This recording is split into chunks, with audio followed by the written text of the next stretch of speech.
Celebramos el día de Pentecostés, poder glorioso de tu Espíritu Santo, para que haga efecto poderoso en nuestras vidas, en nuestros corazones. Por Jesucristo lo pedimos. Amén. ¿Pueden sentarse, hermanos?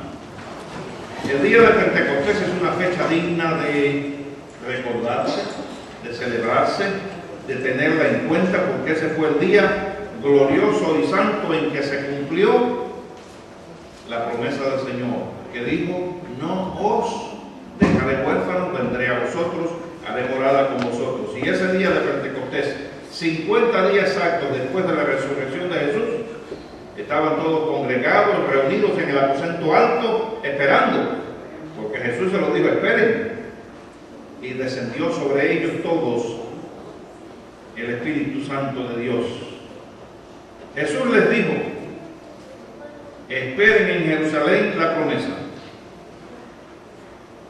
Esperen en Jerusalén la promesa. Lo dice el versículo 4 del capítulo 1, dice: y estando juntos les mandó que no se fueran de Jerusalén, sino que esperasen la promesa del Padre, la cual les dijo: oísteis de mí. Porque Juan ciertamente bautizó con agua, mas vosotros seréis bautizados con el Espíritu Santo dentro de no muchos días. ¿Por qué le dijo el Señor Jesús a sus discípulos: esperen en Jerusalén la promesa? ¿Por qué Jesús, al ascender a los cielos, sencillamente les dijo: bueno, id y predicad el Evangelio a toda criatura? ¿Por qué no lo dejó ir? ¿Por qué les dijo que esperen? Esperen, no se vayan de Jerusalén, esperen. Porque un cristiano sin el Espíritu Santo es débil, la carne es débil, somos fácilmente zarandeados por Satanás, fácilmente somos llevados a cualquier tipo de errores doctrinales, a cualquier tipo. Volvemos al mundo, volvemos a la carne. Lo que hace que un cristiano sea vencedor y esté firme en la doctrina de Cristo y nadie lo arrastra a ningún error es el Espíritu Santo. Mientras más llenos del Espíritu Santo estamos, más fuertes somos para resistir los ataques de Satanás, los ataques del enemigo, los engaños que trae continuamente. Algunos cristianos no entienden estas cosas. Yo era ignorante de estas cosas también. Yo lo ignoraba. Una vez, frente a mi casa, vivía yo en Miami Lakes en esa época, vivíamos mi esposa y yo. Y en la esquina de la 67 Avenida, que se llama Durban Road y Miami Lakeway, ahí en la esquina, comenzamos a construir un banco. Y me sorprendió la forma en que construían la caja fuerte. Comenzaron a traer cabillas, pero cabillas de 1 pulgada de ancho, y a unirlas y a soldarlas, y hicieron un cuadro de cabillas por abajo, por arriba, por los lados. Y yo me paré y observé la forma en que estaban poniendo aquellas cabillas. Después le pusieron madera por los lados y trajeron una concretera y le echaron concreto todo alrededor. Y yo dije: parece que lo que van a poner ahí es muy importante, porque lo están protegiendo mucho. Y le pusieron una puerta de hierro así, de acero, de grueso, de ancho, y con unas combinaciones. Y yo dije: lo que van a meter allí es muy importante. Y yo dije: ahora yo entiendo por qué el Señor le dijo a los discípulos: no se vayan de Jerusalén, porque tienen primero que ser encabillados y encofrados. ¿Entienden ese lenguaje de albañil? Encabillados y encofrados. Le van a poner cabilla, le van a echar concreto para fortalecerlos contra el enemigo. Cuando el Espíritu Santo descendió ese día de Pentecostés, los discípulos fueron encabillados y les echaron concreto de la mejor calidad y los fortalecieron. El apóstol Pedro había sido un discípulo muy exuberante, muy extraño, pero cuando recibió la unción poderosa del Espíritu Santo se convirtió en un tremendo predicador y caudillo y líder de la iglesia. Se acabaron las dudas, se acabaron las locuras de Pedro, se acabó todo y Pedro fue fortalecido en el Espíritu Santo, que a partir de ese momento había que tener cuidado con él. Cuando se reunió aquella multitud diciendo, están locos, están llenos de mocos, de otras palabras, están borrachos por la gritería que había allí. Dice que Pedro se paró y levantó la voz y fue el que les predicó a todos, lleno del poder del Espíritu Santo. Por eso Jesús les dijo, esperen en Jerusalén la promesa del Padre. Estuvieron allí esperando en el aposento alto, unánimes juntos. ¿Quiénes estuvieron allí esperando?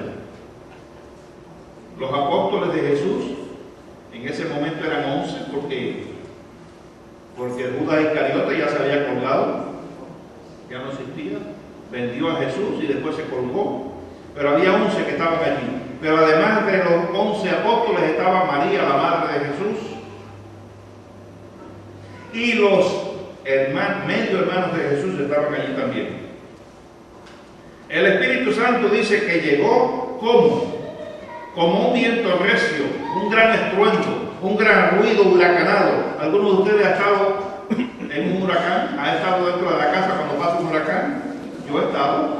Cuando pasó Andrew por el sur, cuando pasó Andrew por Homestead, que por la zona que vivimos nosotros, donde viven Juan y Lupe y nosotros, no era muy lejos, estábamos en Coral Way, no, en la 40, pegada a la 40 estábamos, y por allí silbaba y soplaba, que nosotros nada más que oíamos a los vecinos diciendo, ¡auxilio! ¡Me lleva el viento!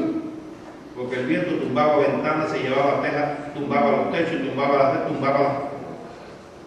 Dice que fue como un viento recio huracanado que llegó ese día a donde estaban los 12 reunidos, 120 el número en total, porque había los apóstoles, la madre de Jesús, más el resto, sumaban 120 números, dice la Biblia eso, que sumaban 120 números en el aposento alto, y llegó el Espíritu Santo como viento recio y como lenguas de fuego que se posaron sobre la cabeza de todos los presentes, llenándolos, saturándolos, porque esto no solamente fue el advenimiento, la llegada del poder del Espíritu Santo, sino que fue una ceremonia divina, escuchen bien eso, una ceremonia divina pública, donde Dios inauguraba su iglesia, donde Jesús inauguraba su iglesia, porque la iglesia de Cristo comenzaba por primera vez, oficialmente comenzaba la iglesia de Jesús. Por eso lo celebramos en el día de hoy, porque en el día de Pentecostés comenzó la iglesia cristiana. ¿Cuál fue el propósito de que llegara el Espíritu Santo? Bueno, ya se los he dicho en parte, el comienzo oficial de la iglesia de Jesús, el comienzo oficial y el fortalecimiento espiritual de todos los seguidores de Jesús para que fueran columnas de la verdad, columnas de la iglesia.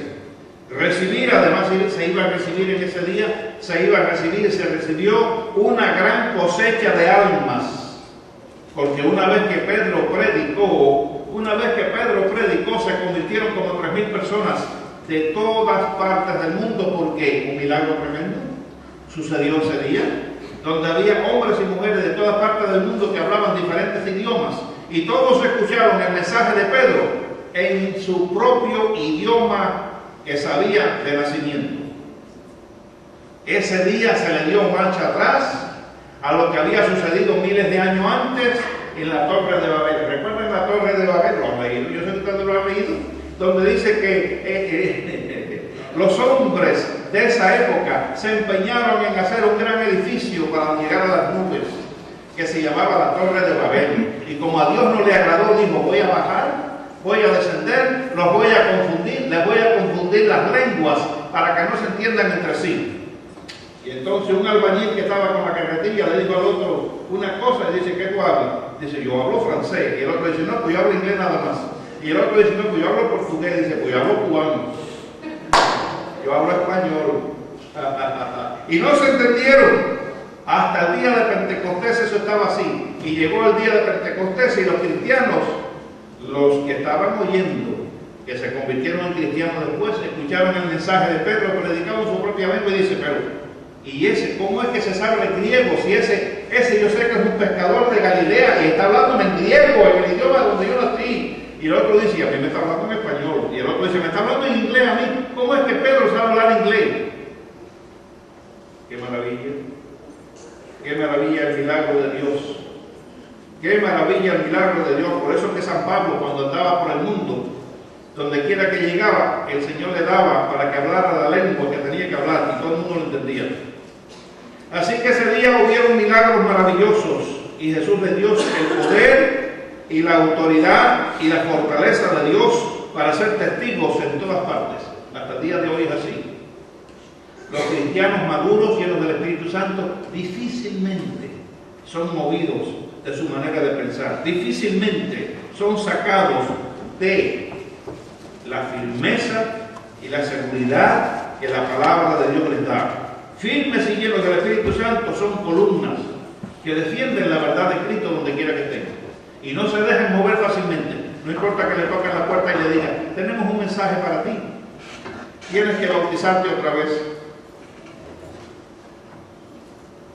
O tengo un mensaje para ti, mira, en esta revistica, para que tú sepas cómo tienes que escaparte del Armagedón. No, dice, no, yo estoy seguro en lo que he creído. Vete para otra parte con tus ideas. ¿Cuál fue el resultado inmediato de la llegada del Espíritu Santo? La unción y capacitación de todos los discípulos para la obra de la evangelización mundial que Jesús quería que fueran a cumplir la gran comisión. Y lo cumplieron. Lo cumplieron. Hubo un tiempo en que ellos titubearon y se quedaron allí en Jerusalén, porque era tan linda la iglesia de Jerusalén. Tenían reunión y cantaban y alababan todos los días. Y había milagros, prodigios y señales. Y Dios hizo que viniera una gran persecución. Con la muerte de Esteban vino una gran persecución y mataron a uno de los apóstoles, le cortaron la cabeza y le iban a cortar la cabeza a Pedro. Pero un ángel vino y lo sacó de la cárcel y no permitió que lo mataran. Y entonces, ¿qué hicieron? Los discípulos, ¿qué hicieron? Huyeron. Dios puso temor en ellos para que huyeran y huyeron hacia Damasco, Siria, y se fueron hasta Antioquía de Siria. Y allá fundaron una iglesia poderosa. Y los discípulos que huyeron fueron llevando el evangelio por todas partes, hasta Roma llegó el evangelio. Pedro se convierte en predicador excelente en el momento. 3,000 personas se añadieron a la iglesia y estos regresaron a sus países de origen. Cada uno de ellos regresó a sus países de origen, que creo que eran como 17 diferentes naciones, con el mensaje de Jesús y llenos del poder del Espíritu Santo. Llenos del poder del Espíritu Santo. Ese fue el resultado inmediato. ¿Y cuál fue el resultado a largo plazo?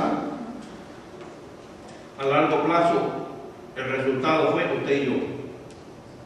Porque después de 2000 años, ese mismo Espíritu que descendió sobre los apóstoles está aquí en esta mañana. Y es el que te llena a ti, el que te fortalece a ti, el que te ayuda a ti, el que te socorre a ti. En cualquier tribulación y angustia, tú sabes que tú no estás sola porque tú sientes la presencia de Dios en ti. Porque muchos son los dolores y las tribulaciones del mundo en que vivimos, pero con el poder glorioso y santo del Espíritu de Dios, somos más que vencedores, lo dijo San Pablo. Somos más que vencedores. Y las tribulaciones del día de hoy no son comparadas con la gloria venidera que se acerca ya muy pronto. Hasta hoy el Espíritu Santo sigue regenerando. Hasta hoy el Espíritu Santo sigue regenerando a los creyentes, transformando a los pecadores sin esperanzas en santos, siervos del Dios vivo. Hasta hoy el Espíritu Santo sigue trayendo almas a Jesús. Y con la ayuda amorosa del Espíritu Santo, aún los más rebeldes obedecen a Jesús, incluyéndome a mí y posiblemente a usted también. Los más rebeldes obedecemos a Jesús. Con la ayuda amorosa del Espíritu Santo se fortalecen y resisten y resistimos toda tentación del maligno. Con la ayuda amorosa del Espíritu Santo, los siervos de Dios de hoy día seguimos trabajando con la iglesia o en la iglesia con gran satisfacción y alegría, a pesar de los problemas y a pesar de las dificultades y a pesar de las contrariedades. Nos fortalecemos y nos levantamos y caminamos de frente con el poder glorioso y con la ayuda amorosa del Espíritu Santo.